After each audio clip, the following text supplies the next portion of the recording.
Alors, d'abord, je suis parti à l'île de Ré le lendemain de l'arrêt des représentations, donc c'était avant le confinement. J'ai été rattrapé par le confinement. C'est le confinement qui m'a rattrapé à l'île de Ré.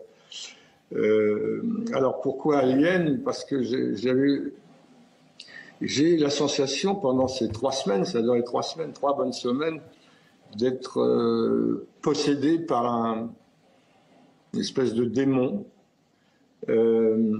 qui prenait possession de mon corps, de mon esprit, de mon énergie, et que j'étais acculé à, comment je pourrais dire, à vendre chèrement ma peau. C'est la sensation que j'avais.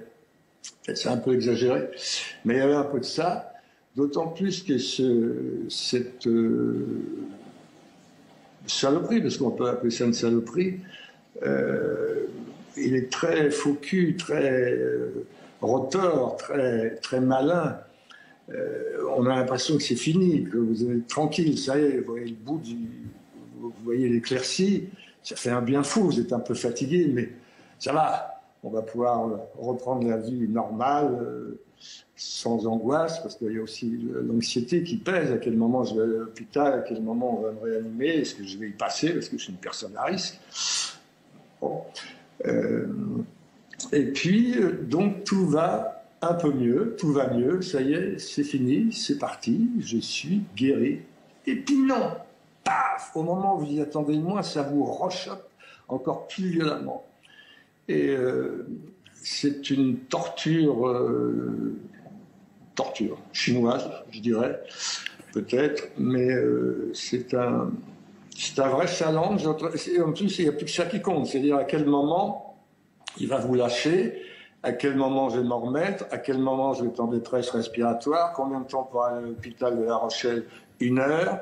Donc, machin, tout ça, j'appelle les médecins, oui, ça peut partir en vrille au bout de 3-4 heures, donc je chronomètre si le SAMU vient 1 heure, 2 heures, ou alors j'y vais tout seul en voiture. Enfin, il y avait toutes ces questions-là. Alors, je suis allé à l'hôpital, mais je n'avais pas de détresse respiratoire, ni rien. Donc, de ce point de vue-là, j'avais mon petit truc pour saturer, pour contrôler la saturation d'oxygène que le Toubib d'ici m'avait filé.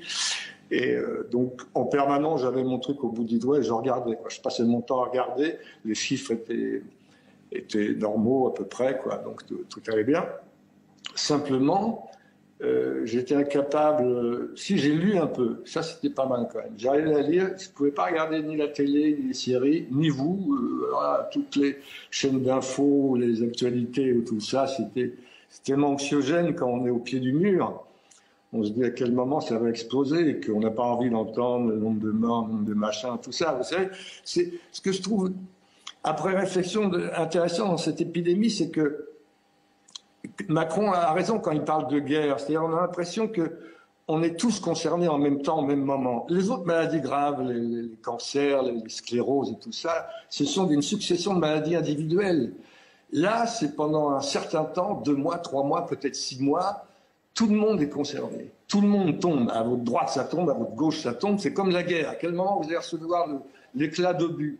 Alors moi, j'ai reçu un éclat d'obus, on va dire minime. Ça m'a bien amoché, mais je ne suis pas allé avec les tubes et tout ça. 3 semaines à l'hôpital, donc je m'en sors vraiment très très bien, quoi.